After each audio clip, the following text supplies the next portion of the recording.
Assalamualaikum warahmatullahi wabarakatuh. Perkenalkan, nama saya Akmal Rifai, NIM 21087212, Prodi Kependidikan Kepelatihan Olahraga. Baiklah, kali ini saya akan membacakan hasil jawaban ujian saya, yaitu 1. Jelaskan dinamika dan tantangan pendidikan Pancasila. 1. Dinamika Pancasila. Kata dinamika bermakna kekuatan, penggerak, dan semangat berjuang. Dinamika Pancasila berarti kekuatan dari dasar negara Indonesia. Pancasila berasal dari nilai-nilai luhur Indonesia. Pancasila terbentuk atas pengorbanan para pahlawan dahulu. Pancasila terbukti sebagai sumber kekuatan Indonesia karena Pancasila telah mempersatukan, menyatukan, dan simbol semangat Indonesia. Pancasila memuat sila 1-5 yang menjadi pedoman Indonesia. Pedoman inilah yang dijabarkan menjadi berbagai hal.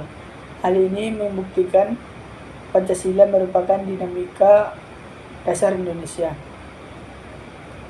2. Tantangan Pancasila.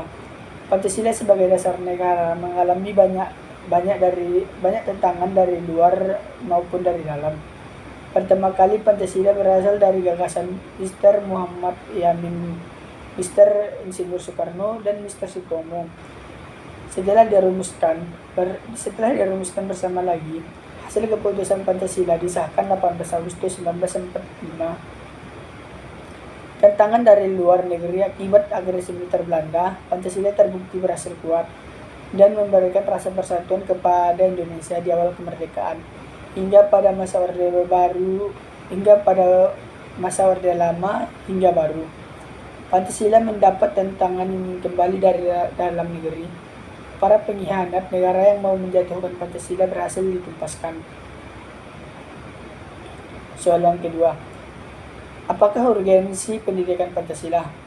Urgensi pendidikan Pancasila yaitu agar mahasiswa tidak tercabut dari akar budayanya sendiri, dan agar mahasiswa memiliki pedoman atau kaidah penuntun dalam berpikir dan bertindak dalam kehidupan sehari-hari dengan berlandas nilai-nilai Pancasila. Soalan yang ketiga, jelaskan sumber historis, sosiologi, politis tentang Pancasila dalam kajian sejarah bangsa Indonesia. 1. Sumber historis Pancasila. Pancasila memiliki landasan sejarah yang kuat. Secara sejarah, sejak zaman kerajaan tak uruk, Pancasila sudah muncul dalam kehidupan bangsa kita. Agar nilai-nilai Pancasila selalu melekat dalam kehidupan bangsa Indonesia, maka nilai-nilai yang terkandung dalam setiap Pancasila tersebut kemudian disahkan dan menjadi dasar negara.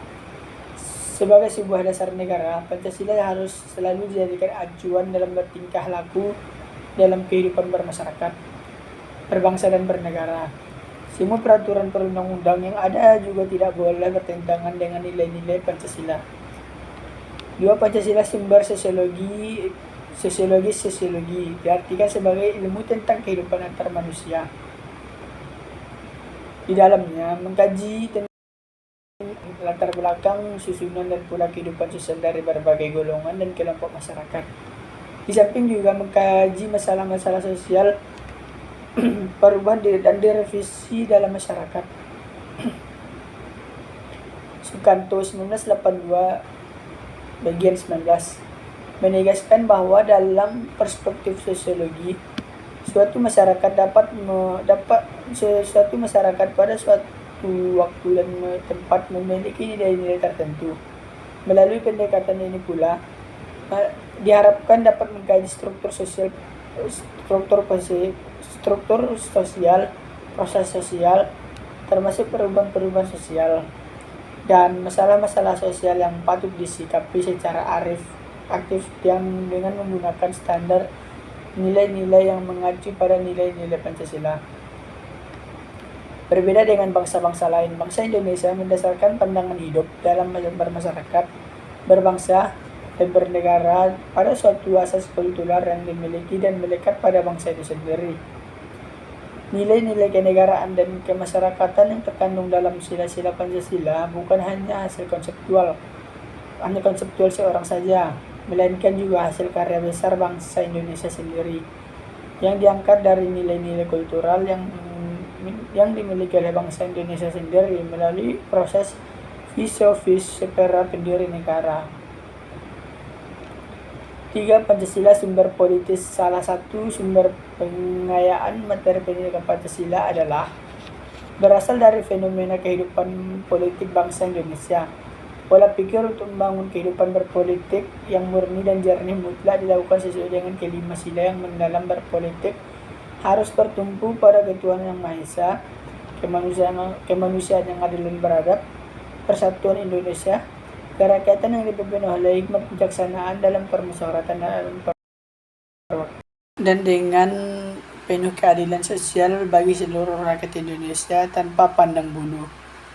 Etika politik Pancasila dapat digunakan sebagai alat untuk menelaah kebijakan dan tindakan pemerintah dengan cara menelaah kesesuaian dan tindakan pemerintah itu dengan makna sila-sila Pancasila. Soalan yang keempat, jelaskan esensi dan urgensi Pancasila sebagai dasar negara. A. Esensi Pancasila sebagai dasar negara. 1. Toleransi umat beragama. 2. Pelaksanaan HAM. 3. Mendahulukan kepentingan bangsa daripada kepentingan pribadi dan kelompok. 4. Musyawarah. 5. Memberkaya diri dengan keadilan.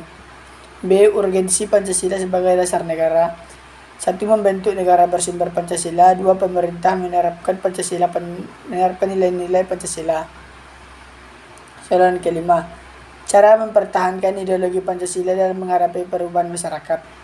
1. Upaya menjaga dan mengutamakan nilai-nilai Pancasila di masyarakat dapat dilakukan dengan 3 hal, yaitu melakukan pendekatan budaya, internalisasi di semua level pendidikan dan penegakan hukum, dan penegakan hukum terhadap hal-hal yang tidak sejalan dengan nilai-nilai Pancasila. 6. Bagaimana cara mahasiswa dalam menerapkan nilai Pancasila dalam kehidupan sehari-hari? 1. Sila yang ke-1, ketuhanan yang Maha Esa. Memiliki arti bahwa semua orang berhak memeluk agama dan kepercayaan. Sila yang kedua, kemanusiaan yang adil dan beradab. Sila kedua, Pancasila ini memiliki arti bahwa sesama manusia harus saling mencintai, tidak semena-mena terhadap orang lain, menjunjung tinggi nilai kemanusiaan dan membela kebenaran dan keadilan, serta meningkatkan tingkat kepedulian terhadap sesama. Persatuan Indonesia memiliki arti bahwa kita harus menjunjung tinggi semboyan bangsa kita, yaitu Bhinneka Tunggal Ika, yang berarti berbeda-beda tetapi tetap satu jua. Sila yang keempat, kerakyatan yang dipimpin oleh hikmat kebijaksanaan dalam permusyawaratan perwakilan. Dalam hidup bermasyarakat, tidak akan jauh dengan musyawarah mufakat. Sila yang kelima, keadilan sosial bagi seluruh rakyat Indonesia. Mengandung makna bahwa setiap manusia memiliki hak dalam keadilan, tidak bisa dipaksakan ataupun memaksa kehendak pada orang lain, serta menumbuhkan rasa kekeluargaan. Yang ketujuh atau yang terakhir, bagaimana relevansi Pancasila terhadap kemajuan zaman? Globalisasi merupakan sebuah keniscayaan sehingga harus diterima sebagai kenyataan sejarah. Yang perlu dilakukan saat ini sebenarnya adalah memaksimalkan keuntungan dan meminimalkan kerugian yang diakibatkan oleh globalisasi. Menurut Anthony Giddens 2001, globalisasi yang telah merasuk ke seluruh negara di dunia ternyata membawa nilai-nilai budaya global barat seperti individualisme, liberalisme, dan materialisme.